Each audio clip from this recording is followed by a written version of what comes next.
Hey, what's up guys, welcome back to the Good Cards YouTube channel. Today we're here with the deck I played for the Liverpool regional this weekend. I got second with DPE Swordsoul. So just quickly I want to shout out the store, Geek Retreat Liverpool. They were really good, really welcoming. First time I've ever been to Liverpool, so that was really nice. Shout out to the judge staff as well, it was a really smooth event. So just wanted to quickly get that out there because it's their first regional and stuff, so yeah, thanks for having me and stuff like that. So yeah, let's just get into the deck. So like I said, I played DPE Swordsoul. So we'll start with the Swordsoul cards. I played 3 Ecclesia, 3 Moye, 3 Longyang, 2 Taie, 3 Emergence, 1 Sacred Summit, and 2 Blackout. So this is like really similar to a list I had on my channel last week from the Newport Regional by my friend Sam, which is by basically my list from previous deck profiles. So it's kind of like come full circle in like a weird way. But this is like what I feel to be like a really nice lineup. The only thing I ever kind of wanted was 3 Taie, because this is like really good in like resource grinding and stuff. One of the big advantages to the DPE build is Ecclesia gets to add itself back when the DPE goes to grave, so it gives you a much better follow-up, which is the reason I like these more than the DPE stuff more than 10 years is because of that. And it's just giving you like a really insane grind. 2 Blackout, because there's some stuff you can do with Shijo and Blackout. I'm going to make a combo video about like some little Swordsoul tips and tricks, probably sometime this week. So keep an eye out for that, I guess, or whatever. So yeah, the rest is like really standard.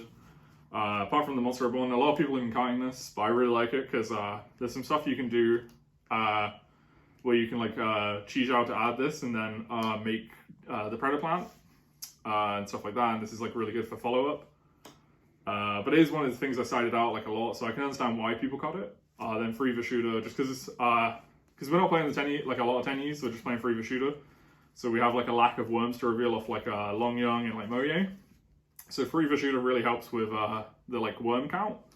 And also going second, this card's just like really strong. And there's a lot of stuff like, because you can just summon this when you don't have a monster and then like summon Moye and reveal something. If they like impump the Moye, you just go to the Predator Plant, which is like really strong. Whereas in like the 10E build, if you just like get your Moye impumped, a lot of time you can just pass, but this gives you a lot better of a sort of play through hand traps. And speaking of hand traps, we play 12, which is the big, like another big appeal to play this deck over the 10E version, is we could play more hand traps because we're not playing, so basically how it kind of works with the math is like Ashna and Adhara becomes the 3 fusion destinies and the 2 like destiny heroes. But then we don't have to play like Vessel or Heavenly Dragon Circle, so we have like 3 extra hand trap slots effectively. So we play 3 Ash, 3 Veiler, 3 Imperm, and one of the cool things about this deck is we play 3 Nibiru as well. So the other 9 hand traps are pretty standard. Like Imperm's just the best hand trap in the format sort of thing. Ash is always just generically fine and Veiler's good as well, because basically just 3 more copies of Imperm. The other cool thing about these is they're monsters, which we can normal summon. So if we just have like so say we like nib them and then we can just normal summon this to make the Predator Plant, whereas in the 10E build that's just not possible. Then Nibiru, obviously in the 10E build, I keep like talking about the 10E build, but it's just basically because that's the most popular one, so this is like a direct comparison. I can't play this because you need to have no effect monsters, whereas in this build we can Nibiru them and like then either attack with a nib or whatever, or use it for future material for the DPE, again helping us play through like Imperms and Veilers on the Moye and stuff, because if we have this up as well then it's just easy to play through stuff. So that was a big appeal. I think nib is really good in the format right now. And then onto the Fusion Destiny stuff like I keep talking about, so just standard line, nothing really to say about this. This engine's just really good. Being able to add back Ecclesia and stuff, Celestial for like grind is really crazy. I drew these a couple of times this weekend, I know they're like bricks, but you can sort of get, like it's not the worst thing ever to draw them. When you draw both it's terrible, but that didn't happen for me this weekend thankfully. Like Dasher being able to just summon stuff as well is like really good. Yeah, Celestial drawing stuff and being able to pair with Changing. I had a game this weekend actually, where I needed to work out how to banish Avramax. So I made a Chang Yang, set like, or normal summon the last card in my hand or something, then Celestial to banish, draw 2, and then trigger Chang Yang to banish the Avramax, which is really cool. So yeah, that's like, but this engine's just insane. Like it just feels so powerful when you resolve it, especially into like a lot of trap decks and stuff, which is a lot of what UK Regionals is. And then it seems to like super scuffed, but we played 3 Desires as well. I know a lot of the lists play Prosperity, but I really don't like that. I just like Desires in this deck. I know the argument is it conflicts with Fusion Destiny, but the idea is that if you have to activate Desires first before you do anything else, your hand is probably very bad. So it doesn't really matter if you banish the like targets for Fusion Destiny because you were never playing anyway. And if you can Fusion Destiny first, it's great. You just Fusion Destiny, send these two, and then Desires, and it's just like fine. And there's gonna be a lot of games where you like will Desires and then never see the Fusion Destiny engine anyway. So it's not like it makes a big deal. It just seems bad on paper, but in actuality, it's actually just really, really good.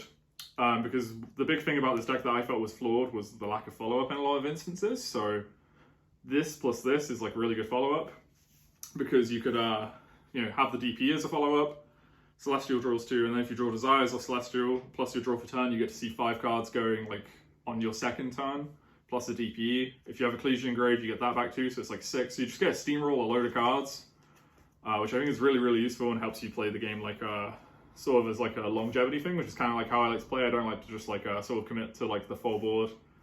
A lot of the time, like I'm just like making Chijao with like Fusion Destiny and just passing around, not going for the floor a lot of the time. Try and play around Nibiru as much as possible and stuff like that. But yeah, Desires is just really, really good.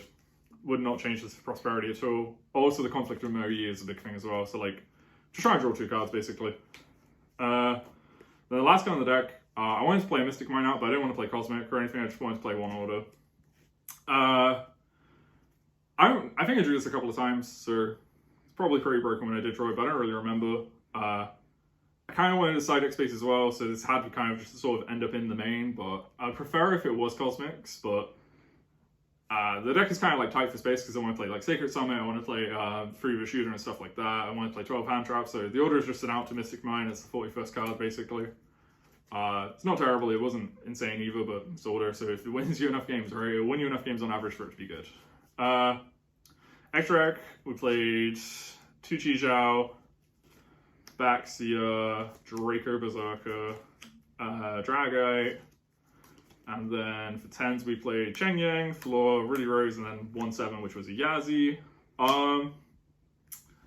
This build doesn't make as many synchros because we're not playing the 10E stuff, so I didn't make Yazi at all, but you can make all the synchros here, but it's just whether or not you do. So I didn't make Yazi.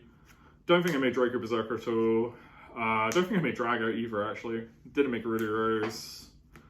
So it's basically just these ones that come up the most. Chijao is the one we're generally doing because it can search a Sacred Summit to make Predator Plant to give us like a good string of follow-up. Because it kind of feels like a lot of the time that Chijao by itself just isn't very good and the Predator Plant's better because it effectively turns into more cards.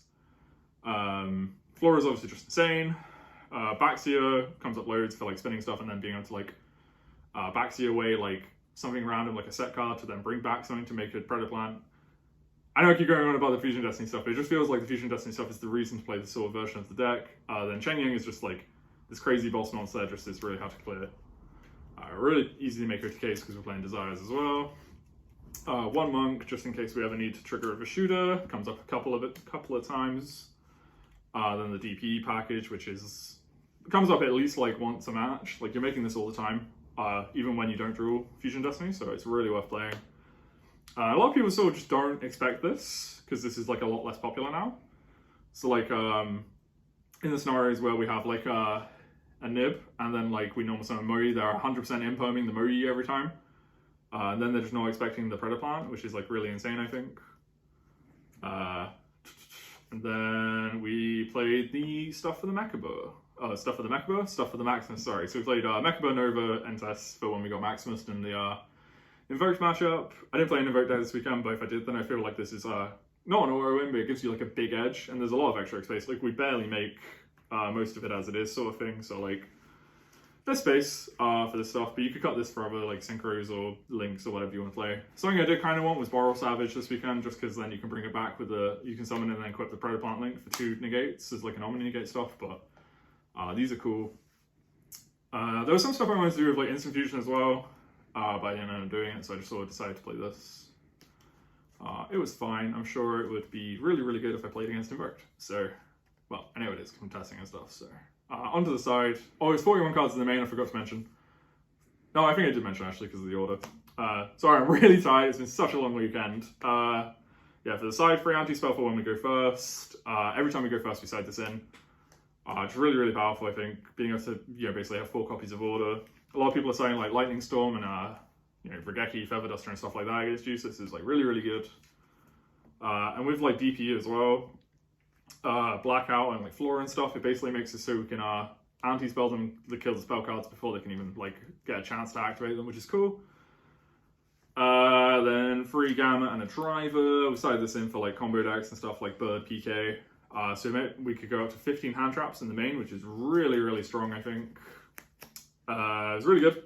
Got to gamma some predator plants and stuff like that this weekend. It's pretty nice.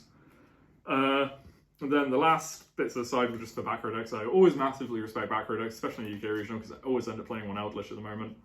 So I did 3 evenly, 2 lightning storm, 2 cosmic and a reboot.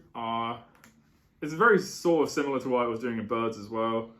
Maybe it wasn't evenly, it might have been like lightning storm and cosmic and stuff instead, and a duster. But yeah, this is also for like scythe. This is really good against a lot of things actually, because hitting impulse is like kind of important sometimes. Lightning Storm and Evilly also came in for the mirror a lot of the time.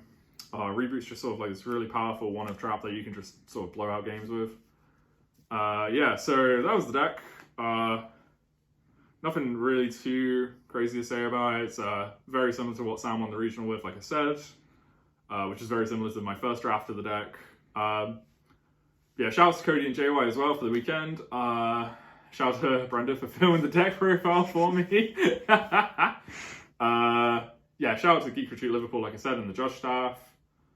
Yeah, combo tutorial coming this week, probably. Yeah, cheers guys.